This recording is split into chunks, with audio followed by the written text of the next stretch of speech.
Joao Félix. Joao Félix.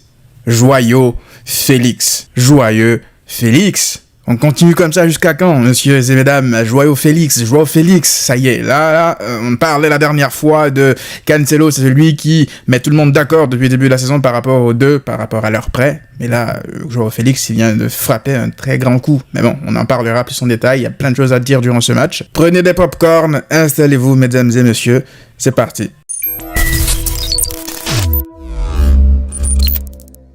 Bonjour à toutes et tous, bienvenue pour cette nouvelle vidéo, le débrief de la victoire du Barça face à l'Atlético Madrid, une victoire qui va faire du bien, énormément de bien au classement, mais aussi dans les têtes, parce que là, on a vu une sorte de continuité de ce qu'on a vu lors de la deuxième période face à Porto, mais en mieux. Vous savez, lors du match contre Porto, j'ai oublié de parler, j'ai totalement zappé de parler parce qu'il y a eu beaucoup de sujets, il y a eu beaucoup de choses qui se sont déroulées, du coup, j'ai complètement zappé de parler d'Iñaki Peña. Aujourd'hui, je vais commencer par lui. Et j'aimerais dire à Monsieur Peña, mais respect, Monsieur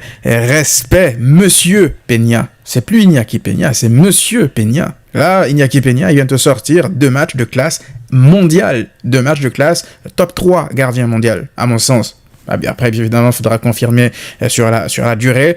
Mais là, Iñaki Peña, vous savez, je vous le disais la dernière fois sur Twitter, que c'est le poste de gardien remplaçant, c'est le poste le plus ingrat qui soit. C'est-à-dire qu'à chaque match, déjà, on te lance comme ça, tout de suite, à l'abattoir, quasiment, parce que tu joues sans aucun rythme du jour au lendemain, parce que le gardien titulaire, il est blessé. T'as aucun rythme dans les jambes. Du coup, on te lance, t'es obligé de performer, parce que si tu performes pas, c'est ta carrière qui est en jeu. Et ça, il joue sa carrière, vous imaginez, la pression, elle est 2 fois plus grande que pour un Ter Stegen, parce que Ter Stegen, ça peut lui arriver de rater un match, mais on sait que voilà, c'est un gardien de grande classe, c'est un gardien qui pourra, même s'il fait une bourde, il a déjà prouvé par le passé, sauf que quand t'es nouveau, t'arrives comme Iñaki Peña comme ça, une fois que tu fais une bourde au début, ou une fois que tu ne fais pas de miracle quelque part, t'es catégorisé comme un joueur qui ne sert à rien, et ça y est, ta carrière, elle est finie. Et en 2 matchs, il vient de prouver que c'est un gardien qui a le niveau du Barça. C'est le gardien qu'on a vu à Galatasaray, pour ceux qui s'en rappellent, lorsque le Barça l'avait affronté, il sortait des parades un peu pareilles. Pas à ce niveau-là, mais ça nous donnait déjà des indications sur son niveau. Et aujourd'hui, c'est au-delà même des parades, parce que oui, les parades sont spectaculaires, elles sont vitales. Sans Iñaki Peña, ce soir, le Barça repart avec de la frustration, avec le fait de ne pas gagner un match que tu as maîtrisé de bout en bout, quasiment de bout en bout. Je vais pas dire à 100% parce que les 10 dernières minutes, on va en parler par rapport aux choses négatives. Du coup, au-delà de ces parades, mais c'est surtout, d'abord, moi, ce qui m'a frappé, c'est son jeu au pied. Alors, je le savais, de toute façon, en règle générale, les gardiens formés à la Masia, que ce soit les Arnaud Tenas, lui, Iñaki Peña, etc., ce sont des gardiens qui sont très bons avec leurs pieds.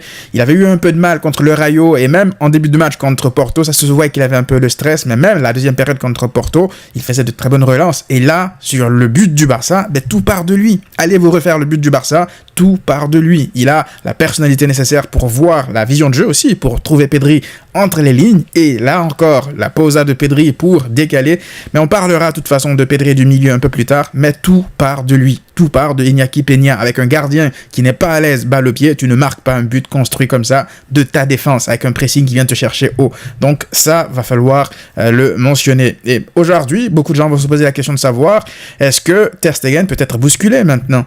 Moi, je pense, à titre personnel, que c'est un peu prématuré de se poser la question.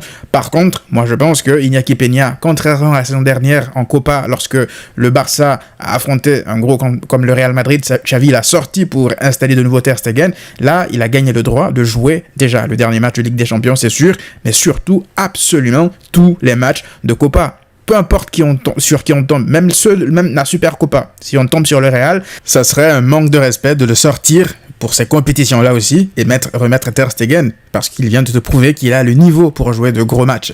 Et là, il y a beaucoup de gens qui vont même se poser la question de savoir, est-ce que même en Ligue des Champions, ça ne serait pas plus rassurant de l'avoir, parce que c'est très simple. En Ligue des Champions, c'est une compétition dans laquelle il te faut un gardien de classe mondiale qui est décisif, qui fait des arrêts, et un attaquant qui marque. En tout cas, dans les 2 surfaces, tu dois être décisif. C'est des compétitions à match à élimination directe, c'est pas une compétition sur la durée. Ça veut dire que tu as besoin d'un gardien qui fait des arrêts d'arrêt, ce que Ter Stegen n'est plus capable de faire en règle générale sur le plan européen durant ces dernières années. Par contre, il a été monstrueux la saison dernière en Liga, je le précise, c'est pas pour dire que je n'ai plus confiance en Ter Stegen, moi, non, je parle juste des personnes qui pourraient émettre l'idée de se dire que pourquoi ne pas tenter Iñaki Peña aussi en Ligue des Champions dans certains matchs, mais dans la gestion des gardiens, c'est très compliqué de mettre en place. Mais vous, si vous aviez le choix, qu'est-ce que vous feriez? Dites-le moi en commentaire, j'ai hâte de lire vos avis pour le coup. On referme la parade. On referme la parenthèse Iñaki Peña. Faut juste dire qu'il a fait un gros match monstrueux, absolument rien à redire sur sa prestation. Et maintenant, pourquoi est-ce que Iñaki Peña aussi a été autant sollicité? Pourquoi est-ce que, justement, on en est arrivé à cette situation où ton gardien est obligé de faire des miracles? C'est parce que le Barça a failli se saboter lui-même durant ce match. On va rapidement parler des choses qui m'ont frustré durant ce match, parce qu'il y a beaucoup de choses positives. En fait, j'ai pas envie que ça pollue les choses positives qu'il y a, parce que à la fin, tu peux ressortir de ce match avec une défaite, voire un nul, alors que tu as dominé de la tête et des épaules un adversaire aussi coriace, un adversaire que t'as obligé à faire des changements, 3 changements à la mi-temps, tellement tu lui marchais dessus. Et ça, c'est une prouesse tactique de Xavi, c'est une réussite de Xavi, il faut le dire, parce que oui, on est habitué maintenant. Moi, à chaque fois, lorsque Xavi, il me frustre, je le dis, mais à chaque fois qu'il y a des choses positives aussi, je le dis, et c'est le cas aujourd'hui, parce qu'il y a beaucoup de gens qui ont cette mauvaise foi-là, qui te diront, ouais, quand ça va bien, c'est les joueurs, quand ça va pas bien, c'est Xavi. Non, quand ça va pas bien, c'est Xavi, et quand ça va bien aussi, lorsque l'animation collective, elle est cohérente de cette manière-là,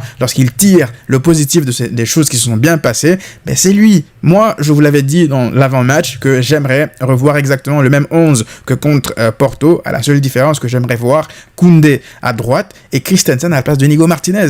En fait, j'aimerais voir la structure de la saison dernière en termes de défense, mais en ayant Cancelo à gauche à la place de Baldé. Alors, par la force des choses, il y a Christensen qui a joué à la place de Nico, qui a ressenti des douleurs juste avant le début du match, et ça a porté ses fruits. On va parler tout à l'heure, encore une fois, de Koundé à droite, la différence que ça fait, mais aujourd'hui, Xavi a aligné le bon 11 selon moi. Tactiquement, il a bouffé Diego Simeone. Et pourquoi je vous parlais des choses frustrantes tout à l'heure, c'est que tu ne peux pas reprocher à Xavi les occasions qu'en manque durant la première mi-temps, c'est juste n'importe quoi.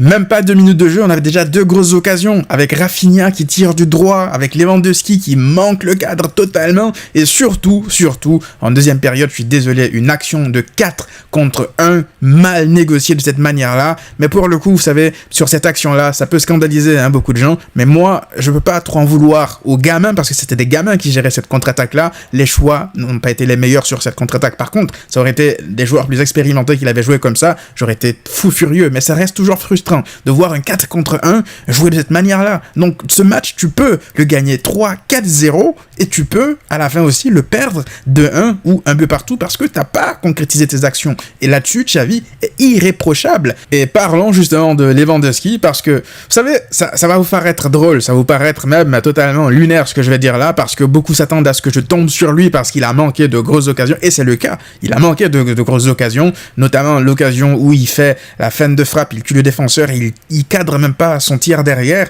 Le Lewandowski Prime l'aurait mise au fond celle-là. Et aussi l'action en première sur le centre, sur la reprise, il cadre même pas là aussi sur le but quasiment grand ouvert. Oui, ça a été frustrant Lewandowski. Si on ne marque pas plus qu'un but dans ce match, c'est aussi en grande partie à cause de lui parce qu'il n'est pas clinique en fait. Néanmoins, jetez-moi à la pierre si vous voulez. J'ai trouvé Lewandowski intéressant ce soir. Oui, venez attraper ma veste si vous voulez. Je vais me justifier. Laissez-moi au moins le temps de me justifier. J'ai trouvé Lewandowski intéressant ce soir, frustrant à mourir, mais si le Barça maîtrise autant l'Atlético Madrid, si le Barça joue aussi bien aujourd'hui, c'est parce que Lewandowski produit beaucoup mieux dans le contenu. Alors attention, il y a encore toujours un peu de déchets, notamment sur une des passes de Gundogan lorsqu'il est normalement seul en face à face, il contrôle mal le ballon, ça lui tape à la cuisse et puis ça rebondit à 50 km. En dehors de cette action, je l'ai trouvé franchement très intéressant. Dans le jeu associatif, il a simplifié, il a fluidifié le jeu du Barça, il décrochait pour le coup lorsqu'il fallait et surtout, il faisait des appels incessants dans la surface parce que pourquoi est-ce que Lewandowski, on est frustré justement du fait qu'il ne marque pas? C'est parce qu'il a des occasions pour le coup. Il est présent dans la surface.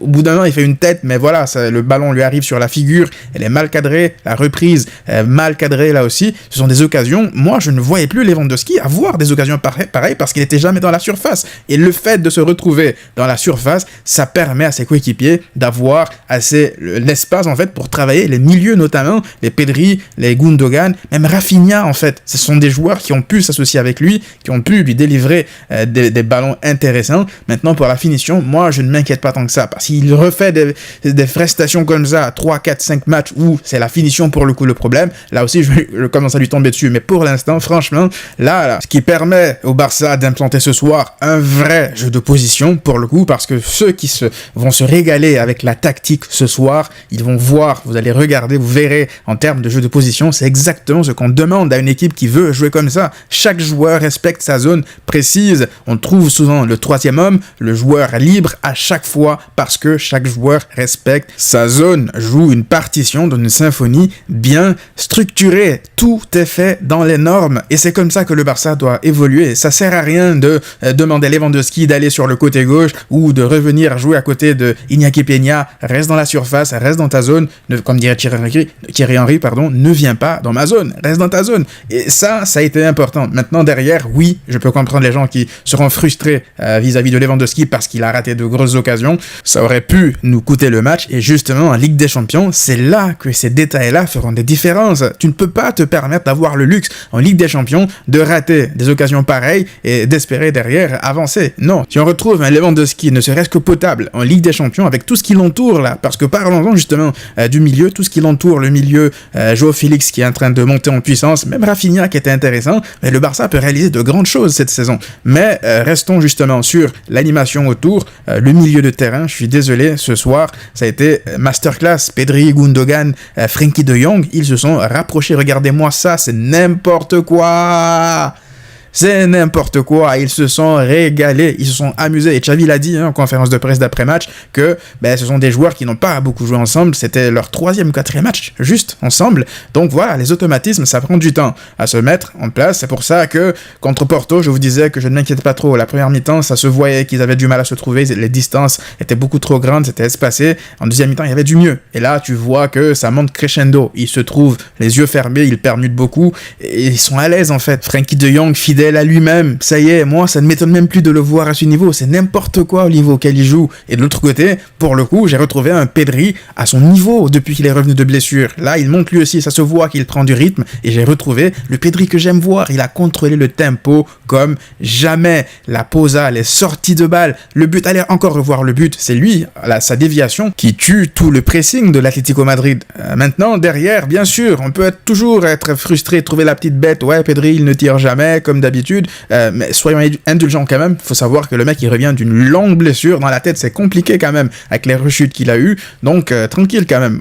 On peut pas avoir un Pedri parce qu'au bout d'un an il marquait beaucoup, il tirait, donc voilà, faut lui laisser le temps de revenir encore une fois et ne pas tomber sur lui, oublier tout ce qu'il fait d'incroyablement bien pour se focaliser sur les détails. Il ne tire pas, voilà, il manque des occasions, c'est pas, en règle générale c'est pas son rôle. Lui, son rôle c'est d'être justement le facilitateur pour sortir les ballons et créer des occasions du but. Et c'est exactement ce qu'il a fait. Et derrière, une partition énorme de Pedri, un alien. Il m'a rappelé énormément Iniesta aujourd'hui. Je sais pas pour vous, mais dans certaines séquences, les doubles contacts pour se sortir du pressing, il m'a énormément rappelé Iniesta. Et qui dit Iniesta, dit Xavi, parce qu'à côté de lui, avec qui il y avait monsieur Gundogan, le monsieur des grands matchs. Gundogan, t'as l'impression que lui, c'est juste les grands matchs qui l'intéressent. Contre le Real Madrid, lors du Classico, la passe décisive contre Porto, même si bon, il fait pas si un grand match que ça, mais là, ce match contre l'Atlético Madrid, c'est son meilleur match, à mon sens, depuis qu'il est arrivé à Barcelone. Il a fait aussi un bon match en Ligue des Champions contre Antwerp et tout, mais l'adversité n'était pas aussi importante que ce soir. Aujourd'hui, pour moi, Gundogan, c'est une copie conforme de Xavi. Dans le contrôle, dans les sorties de balle, il y a des gens qui disent ouais mais il garde un peu trop le ballon, mais c'est normal qu'il garde le ballon, il doit calmer, c'est lui qui a le tempo, qui contrôle le tempo du match, c'est lui qui décide à chaque fois lorsque le Barça doit accélérer, lorsque le Barça doit ralentir, donc oui, il a le droit de garder le ballon dans ses pieds. Allez revoir les matchs de Xavi, je pense que ces gens qui disent ça, vous n'avez pas connu Xavi en tant que joueur. Xavi c'était la tête pensante, le métronome, et c'est exactement ce que Gundogan a fait ce soir. Il ne lâche pas le ballon juste pour le lâcher. Alors oui, au bout d'un moment il a manqué une passe entre deux, c'est directement en touche, mais en dehors de ça, très peu de déchets.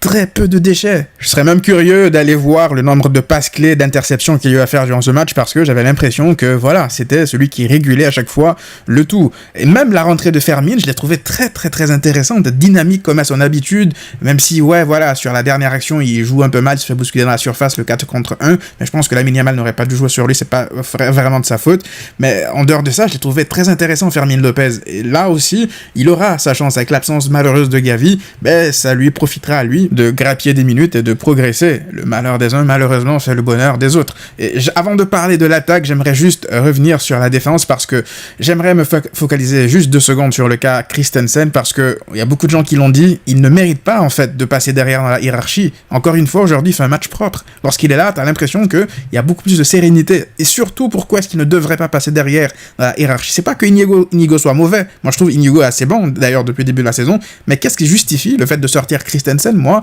je ne sais pas. Alors, j'ai entendu dire qu'il aurait des problèmes physiques, il ne peut pas enchaîner. Ça se peut, il faudra qu'on vérifie. Mais moi, je n'ai pas envie de voir Christensen passer derrière comme ça dans la hiérarchie sans aucune raison valable. Après, la saison, elle est longue. Je pense qu'il aura des minutes. Là, pour le coup, il a profité de l'absence de Inigo pour revenir dans le 11, ce qui a aussi eu comme conséquence d'avoir quasiment la même charnière que la saison dernière, à l'exception de Cancelo à gauche. On a eu Araujo à ses côtés, ils sont complémentaires, on l'a vu tout au long de la saison dernière, et surtout Jules Koundé à droite. Je vous le dis sincèrement, lorsque j'ai vu l'annonce du 11 de départ, j'avais tellement peur que Xavi nous remette de nouveau Araujo à droite sans aucune raison valable et Koundé dans l'axe. Là, pour le coup, il a fait exactement ce que je voulais. Je vous l'avais dit en plus lors du match contre Alaves, que même si Koundé, il a envie de jouer dans l'axe, c'est Xavi le boss, c'est Xavi le coach, c'est à lui de choisir ce qui est le mieux pour l'équipe. Et ce qui est le mieux pour l'équipe, c'est Koundé à droite plutôt qu'Araujo, et ça change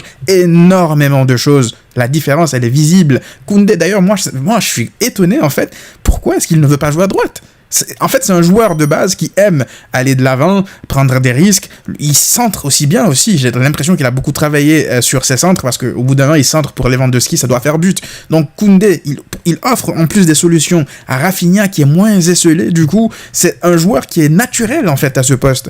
Évidemment, peut-être que lui, il préfère jouer central parce que voilà, en début de saison, il a joué central, il était monstrueux, faut le dire. Néanmoins, pour le bien de l'équipe, Koundé, c'est lui qui doit jouer à droite plutôt que Araujo. Et ça s'est encore vu aujourd'hui dans les sorties de balle, c'est totalement différent. Koundé, il est à l'aise, il est plus à l'aise, c'est factuel. Et donc, la défense, je l'ai trouvé beaucoup plus solide aujourd'hui, beaucoup moins de transition que lors du début de saison, même si l'Atlético s'est procuré quelques situations, pas de grosses occasions en dehors, je veux dire, des 10 dernières minutes où on stressait, parce qu'on n'a pas réussi justement à tuer ce match.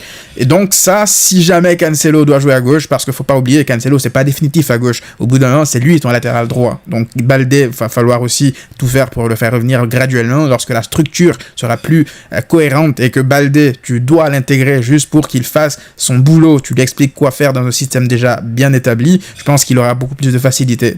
Là, pour le coup, tu dois juste solidifier ta structure. Et c'est ce que le Barça et Xavi est en train de faire avec Cancelo à gauche. Mais je pense qu'il reviendra à droite au bout d'un moment. Mais pour l'instant, c'est Koundé qui doit jouer à droite. Et ça, je l'ai dit tout à l'heure, ça a permis à Rafinha d'être beaucoup plus intéressant. Rafinha, la présence de Koundé fait en sorte que celle de Pedri permet à Rafinha aussi de s'associer beaucoup plus dans l'axe. Il n'est pas constamment obligé de jouer des 1 contre 3. Déjà que le 1 contre 1, en règle générale, c'est difficile pour lui. Du coup, il peut repiquer dans l'axe et il mérite un but ce soir. Son tir sur le poteau, il passe à ça. Donc franchement, bon match de Rafinha. En plus, son explosivité, son activité, l'intensité qu'il apporte dans cette équipe, elle est vitale pour le Barça. Parce que Rafinha, c'est un mec qui n'arrête jamais de courir. Il est tout le temps, en plus des courses à haute intensité, en fait. C'est un mec qui met toujours la pression, qui travaille beaucoup pour l'équipe. C'est des trucs de l'ombre parfois qu'on ne remarque pas tout le temps, mais ça fait du bien à l'équipe. Même si oui, il doit encore apporter beaucoup plus offensivement, je pense qu'il est sur la bonne voie en tout cas pour